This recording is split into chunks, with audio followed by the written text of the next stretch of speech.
Hey everybody, welcome back to Mimi's Mixed Bag. This weekend I'm working on my fairy garden. This is an old rusty red wagon that I've had since my children were just babies, and so I've had it definitely over 20 years. And my husband's tried to throw it away a number of times, and I refuse to let it go of it. It used to haul water to my mailbox and things like that, and so it's just one of those things where I just couldn't bear to throw it away. And so what I love about it is that my sunroom is red and black, and once I get this painted, it will really match it, so I can wheel it around in and out of my sunroom, or I can wheel it around different parts of around the pool. I don't know, just to show it off. I think it'll be really cute when I get done. And I've seen some done in these red wagons. And my husband said if we leave it out, I'm going to have to drill some holes in the bottom. And I'm willing to do that because I think once I get it all set up, I'll really like it in this mobile way of displaying it. So what I need to do now is go ahead and paint my wagon red. I may or may not touch up the black. The black seems to be okay after I maybe scrub it up, but then I'm going to try to paint the wheels white again and get those looking a little better. And so it's going to look the wagon's going to have a whole new look once I get it refurbished. And then I'm going to, once he drills the holes, I need to fill it full of some potting soil. So let me get that done, and I'll get back with you after my wagon gets a facelift. Okay, this is my wagon facelift. Just kidding.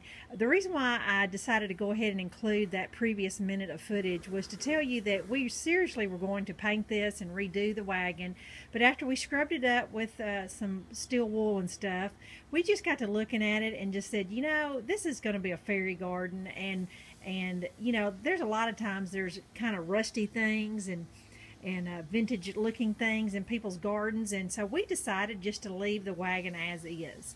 You know, it just it has history with us. You know, this was our children's wagon, and it just, you know, we just like the rust. And you know, there's some people that purposely pay for rust, you know, when you watch some of these picker shows and things like that. And so we have decided just to keep the wagon as is, keep it the vintage rustic look, and go from there. So what he went ahead and did is, it's still a little wet inside, but it's fine. I'm gonna go ahead and start on it. But he drilled a hole in each of the corners and about 6 holes throughout the center, and so that will give it proper drainage if we decide to leave it outside here on the patio. And then I picked up a couple bags of potting soil from the Dollar Tree. Those are some 8-pound bags, cheap potting soil. Those are great to help fill up certain pots. You know, I wasn't going to spend big money on Miracle Grow or something like that when it's just going to be the base of the fairy garden. So I'm going to go ahead and empty these 2 bags in the wagon. Okay, I have my potting soil all in there, and then here's my box of fairy garden goodies. Okay, this is my new fairy garden. I packed down the soil a little bit with my hands just to give it a little more of a ground effect, and I lucked up, I guess a few months ago, and found a gallon baggie of some fairy garden stuff. The little yellow trellis and the chair, and over here it was a little bird bath and a little mushroom table and chair set. I total scored on that.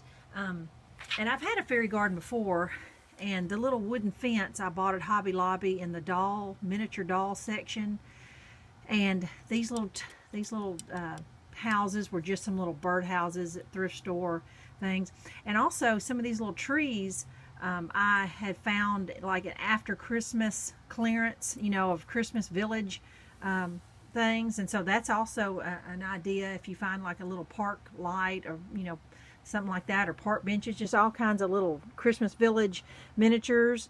Those are rocks that I just picked up here and there. These are some little glass pebbles you can get at the dollar store or anywhere. Found this little bridge one day at a thrift store, and the very day that I decided to do a fairy garden a few years ago, I turned around and there she was, and so I grabbed her up. And there's a little rabbit, and they're having a little tea party. And so one thing to keep in mind is when you are looking for little things to add to it, just kind of keep proportion in mind. I mean, you don't want a little miniature rabbit as big as your fairy, so just try to keep things as miniature as possible. So I know my fairy is about as big as my hand, and so I usually try to keep that in mind.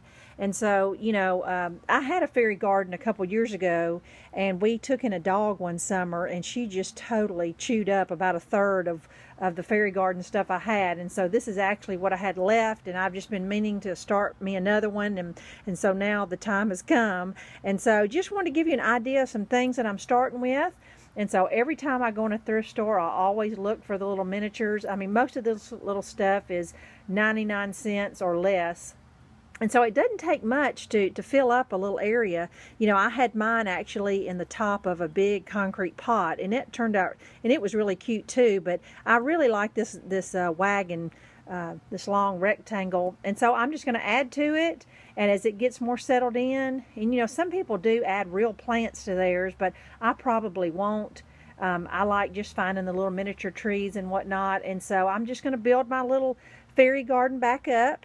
And so I hope you enjoyed it. I hope it inspired you some way, and it just really wouldn't cost much of anything to get you one started. So I hope you enjoyed it, and I'm really going to look forward to playing with it this summer. Thanks for watching. Bye-bye.